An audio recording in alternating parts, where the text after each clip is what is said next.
sobre este tema, sobre la inspiración literaria.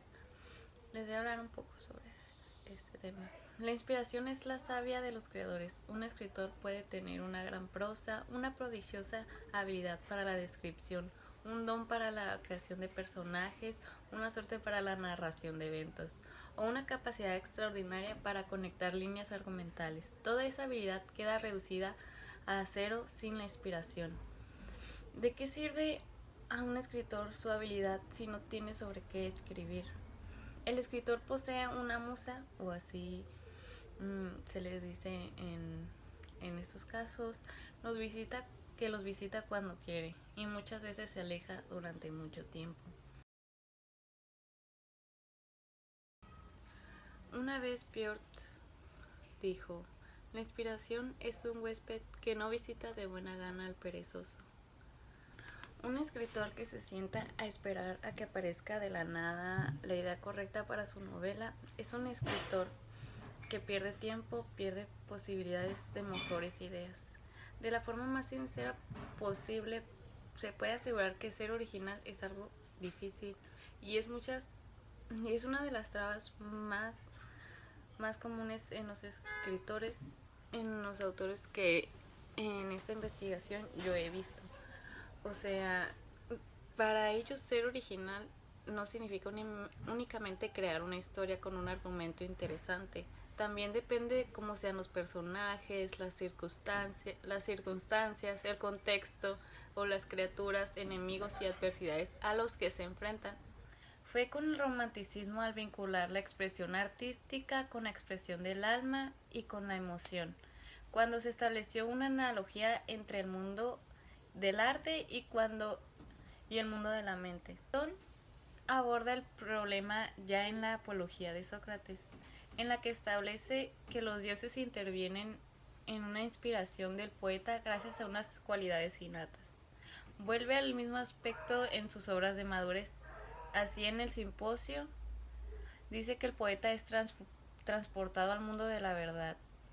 Para ello realizan invocaciones a las musas y a Apolo, de quienes viene la inspiración. En la línea del inicio de la Ilíada, canta. No voy a cantar, ¿verdad? Oh musa, la cólera del Pélida Aquileo, inspiración que luego vendrá del Espíritu Santo. Y el León escribe, todos los poetas épicos en efecto.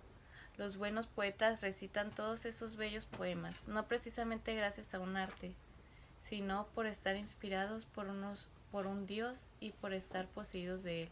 Lo mismo hay que decir de los buenos poetas líricos. La poesía que surge inspirada por las musas es la única que se podría salvar en la República Ideal de Platón.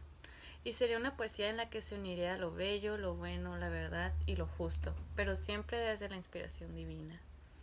Pues aquel que sin la locura de las musas llegue a las puertas de la poesía, convencido de que por los recursos del arte habrá de ser un poeta eminente, será uno imperfecto, y su creación poética, la de un hombre cuerdo, quedará oscurecida por la de los enloquecidos. Pedro Tradway, de Luis Gil. La locura divina de Platón, que deriva de estar poseído por las musas, ya se encuentra en los poemas homéricos. No obstante, la ayuda de las musas viene dada en cuanto al contenido, no a la forma. El poeta invoca a las musas preguntando qué ha de decir, no cómo ha de decirlo. El don de las musas es el don de la palabra verdadera, lo que vincula al poeta con el vidente. Aristóteles, que no percibe la verdad, sino la verosimilitud, no da demasiada importancia a la inspiración. Aristóteles calificó a la poesía de más filosófica y noble que la historia, pues la poesía dice más bien las cosas generales y la historia las particulares, con lo que el poeta queda relegado por debajo del filósofo. En la cultura romana, esta idea de entusiasmo del poeta, el poeta necesita cierta naturaleza especial y un ejercicio de las capacidades mentales junto a la participación en cierta divinidad que da carácter de sagrado, como era para Platón. Hay otra cita y dice, Los hombres más eminentes y sabios no nos han enseñado que los otros estudios constan de teoría y de normas prácticas, pero que el poeta saca sus fuerzas de su propia naturaleza y es movido por un impulso interior e inspirado por una suerte de espíritu divino.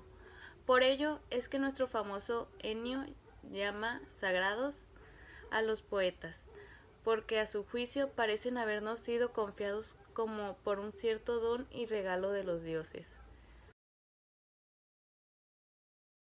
Sobre el proceso creador.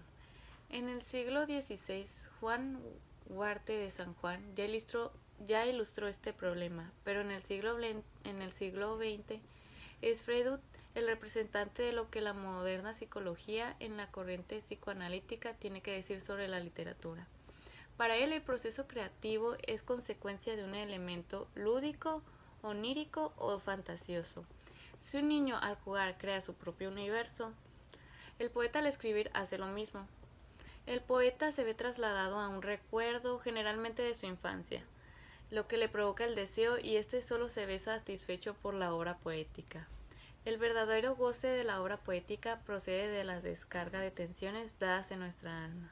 La irrealidad es lo que tienen en común el mundo poético y el juego.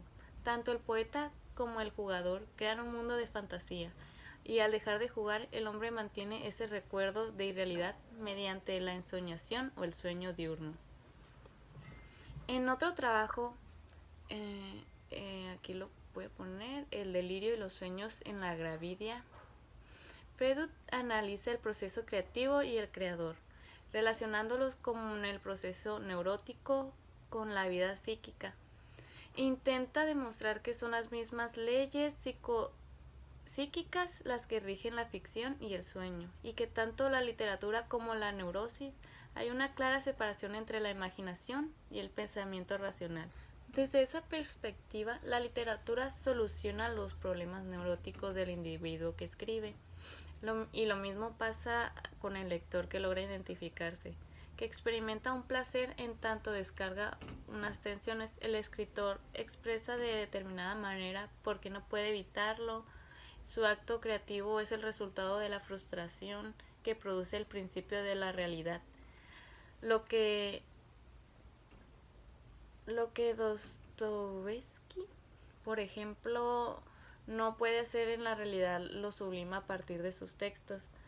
O sea, lo que no puede hacer en realidad lo sublima a partir de sus textos, porque el arte es una manifestación del inconsciente.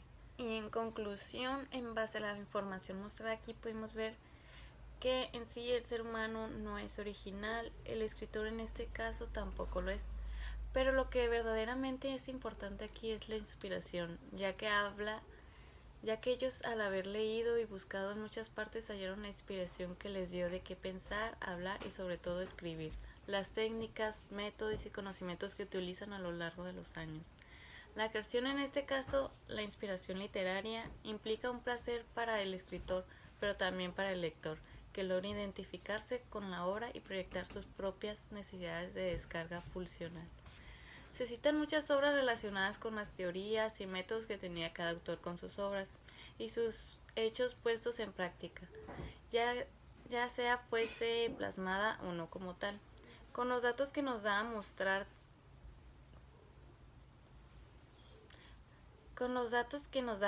se habla mucho de las musas, ya que son grandes fuentes de inspiración de cada autor. Al igual que cada autor tiene su forma y diferencia de ver las cosas. Respecto a este tema, cada autor lo aborda diferente, dejando en claro sus ideas, sus conocimientos y razones. Reunir herramientas propias de la labor del escritor como vocabulario léxico, expresiones, técnicas narrativas, etc.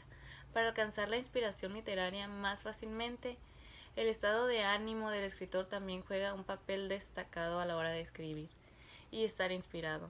Momentos alegres, tristes, apasionados y emocionantes, todo influye en la inspiración y en cómo se plasma en el papel.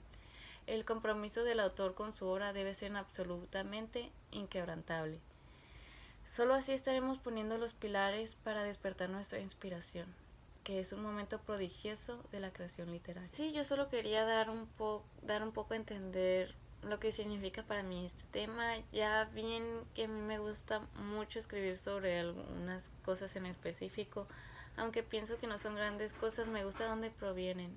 Y, y como aquí se le llama la musa y el sentimiento que tengo al escribirlos.